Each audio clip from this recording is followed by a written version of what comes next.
For years, humans have labeled sharks as cold-blooded killers, but today we're going to be looking at who the real killer is. We're going to be talking about the ocean's newest apex predator, and the impact of commercial fishing on Atlantic shark populations. So why care about sharks? Well, sharks keep the ocean's food chains balanced.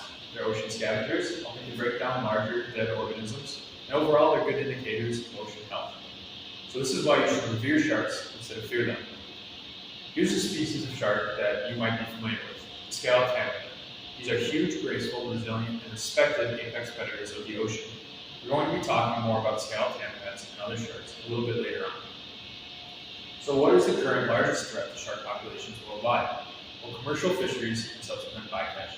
And because of their slow reproduction rates, sharks are particularly vulnerable to species degradation. But what is bycatch? Bycatch, according to researcher Shelby Oliver, is catch that is either unused or unmanaged. The term unused refers to the discarded portion of the catch, while unmanaged refers to the catch that has no specific management measurements to allow for the sustainable harvesting of the animal. Based on this definition, global annual bycatch was calculated at 38.5 million tons, 40% of the global commercial production. This map, from a study on common commercial fishing techniques, shows dots representing the ratio of the number and weight of bycatch relative to that of the target species from fisheries across the world. Current common commercial fishing techniques include longline, trawl, gill nets, and purse seines, which all operate on large scales and in international waters, making management and regulation very difficult. Focusing on longline fishing, this technique consists often of metal or nylon ropes from which different lengths of bait hooks are dropped at varying depths, depending on what is being targeted.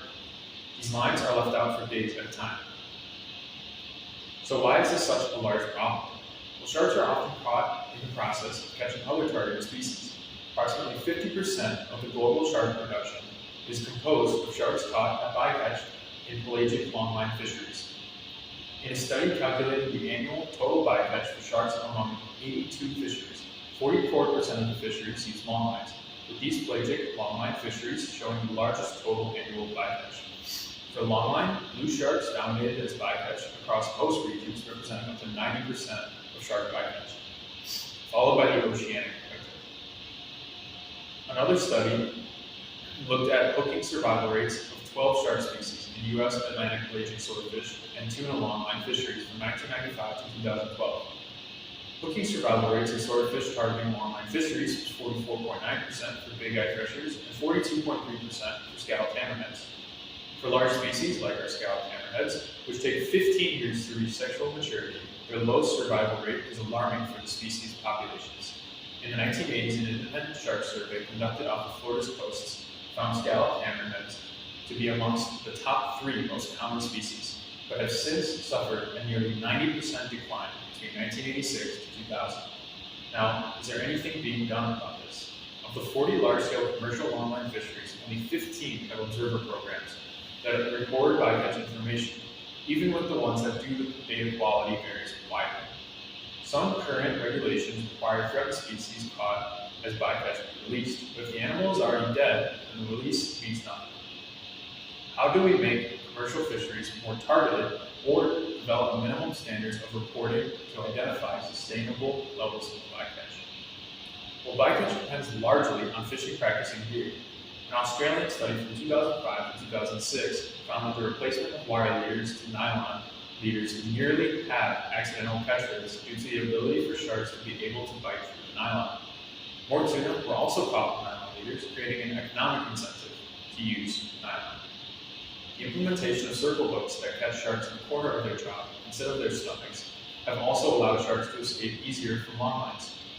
Other strategies, including putting lines deeper in the water, altering bait, and employing sensory deterrents, have been at work.